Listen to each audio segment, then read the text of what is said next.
তাড়াতাড়ি সরাচ্ছে না। আর ওটা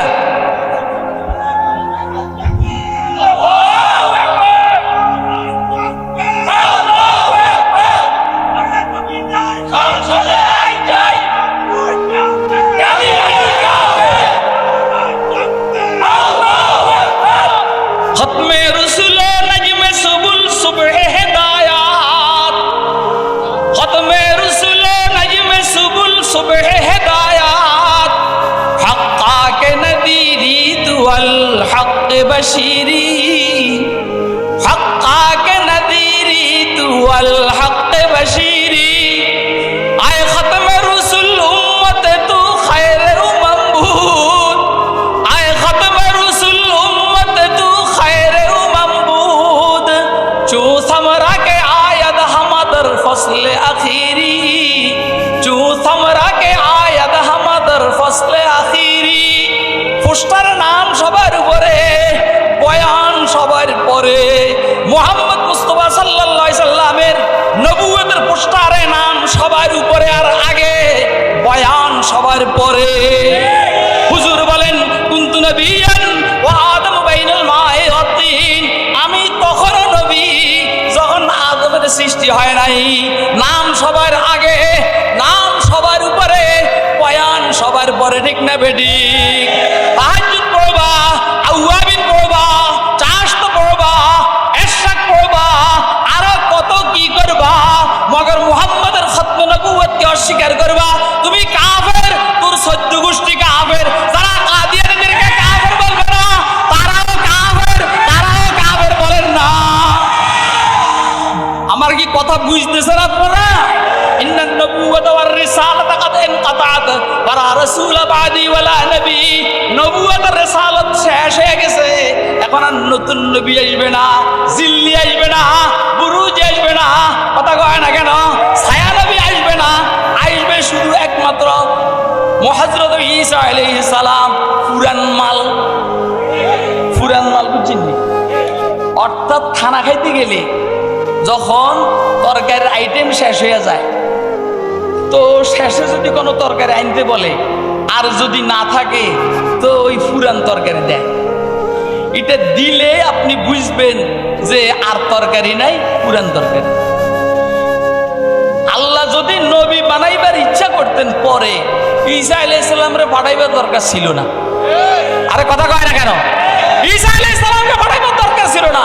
আল্লাহ যেমন ঈসা আলাইহিস সালামকে নবী বানাইছেন, মুহাম্মদ মুস্তাফাকে নবী বানাইছেন, 1,02,24,000 পয়গম্বরকে নবী বানাইছেন। আল্লাহর ভান্ডারের মধ্যে আল্লাহ ইচ্ছা করলে আর নবী বানাইতে পারতেন না? হুজুর তো বইলাই দিয়েছেন, লাউ কানা বাদি নবী লাকানা উমর ইবনুল খাত্তাব। আমার পরে যদি কোনো নবী হতো তাহলে উমর ইবনুল খাত্তাবই নবী হতো। তার মানে আমার পরে আর কোনো নবী আসার সম্ভাবনা এই জন্য আপনাদের বলি, আমি আর সময় নষ্ট করবো না। উদখুলু ফিস-সিলমি কাফা, পরিপূর্ণভাবে ইসলামের ভিতরে ঢুকো, খতম নবুয়তকে স্বীকার করো, নাহলে 14 গোষ্ঠী শুদ্ধই কাফের। কবরের মধ্যে যে 3টা প্রশ্ন করা হবে, মার রব্বুকা মা দীনুকা মান নবিয়্যুকা, উত্তর সহজ, দীন আল ইসলাম। কথা কয় না? রব্বুনা আল্লাহ, আল্লাহ আমাদের রব। আর মান হাযার রাজুল আল্লাযী বুইসা ফীকুম, মুসনাদে আবু ইয়ালার রওয়ায়াত, মুসনাদে ফেরদৌস লিদাইলামি। এইখানে হাদিস শরীফের মধ্যে এসেছে না, আবার ভুল বলছি, মুসনাদে আবু ইয়ালার মধ্যে রওয়ায়াত এসেছে, রাসূল আকরাম সাল্লাল্লাহু আলাইহি সাল্লাম বলেছেন, কবরের মধ্যে যখন প্রশ্ন করা হবে যে আমান মান নবিয়্যুকা বা মান হাযার রাজুল আল্লাযী বুইসা ফীকুম, এইখানে এই উত্তরে যথেষ্ট না। হাযা মুহাম্মাদুর রাসূলুল্লাহ সাল্লাল্লাহু আলাইহি সাল্লাম, এতদূর উত্তর যথেষ্ট না, উত্তরের সাথে মিলাইতে হবে হাযা মুহাম্মাদুর রাসূলুল্লাহ সাল্লাল্লাহু আলাইহি সাল্লাম ওয়া হুয়া খাতামুন নবিয়্যিন। এদূর বলতে হবে, কথা কয় না? আরে এদূর বলা তো পরের কথা।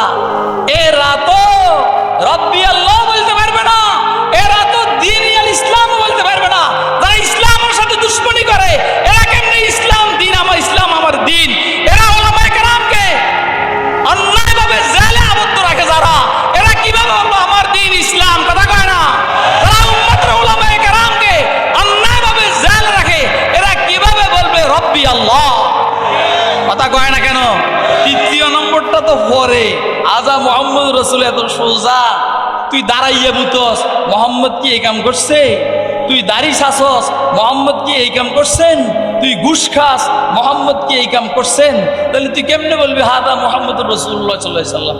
আমাদের অভিজ্ঞতা আমরা দেখছি যে এই ঘরের মধ্যে দাড়িওয়ালা লোক নাই, এই ঘরের শিশু সন্তানকে যখন দাড়িওয়ালা হুজুর ইমাম সাহেবের কাছে নিয়ে যায়, এই বয়ে কেবল কাঁপে, ও কিরে আমাকে ঘর সব দাড়ি নাইওয়ালা, এইটাতে দাড়িওয়ালা আবার লাল, আবার লাল, কথা কয় না? তখন সে কান্না আরম্ভ করে। তাহলে তুই কবরের মধ্যে কেমনে মোহাম্মদ রসুল্লাহকে দেখে বলবি আদা মোহাম্মদ রসুল্লাহ সাল্লাল্লাহু আলাইহি সাল্লাম? তুই না দাড়ি চাইছস, হুজুরের তো দাড়ি আছে, তোর তো দাড়ি নাই, তুই বলবি হা হা লাদ্রি। আপনাকে আমার কথা বুঝছেন? এতক্ষণ মুরব্বীরে বসায় রেখে এত কথা বলা যায় না। আমি মাইক ছেড়ে দিচ্ছি। আল্লাহ মজমাকে কবুল করেন। আল্লাহ হযরত সুমাইয়া রাদিয়াল্লাহু তাআলা আনহার সাথে এই মাদ্রাসার মেয়েগুলার শিক্ষিকাদের হাসর করেন। আর আল্লাহ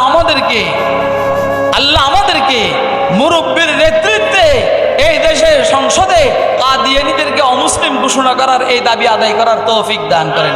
সর্বশেষ হুজুরের সুস্থতা আর হায়াতের জন্য দোয়া আছে। আমি আমার এই বক্তব্য, উল্টাপাল্টা বক্তব্যকে এখানে শেষ করছি। ওয়া আখিরু দাওয়ানা আলহামদুলিল্লাহি রাব্বিল আলামিন। সুবহানাল্লাহি বিহামদিহি, সুবহানাকাল্লাহুম্মা বিহামদিকা, আশহাদু আল্লা ইলাহা ইল্লা আনতা, আস্তাগফিরুকা ওয়া আতুবু ইলাইক।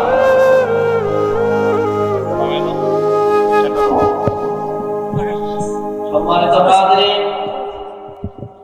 এতক্ষণ পর্যন্ত আমরা আমাদের সামনে অত্যন্ত গুরুত্বপূর্ণ আলোচনা পেশ করলেন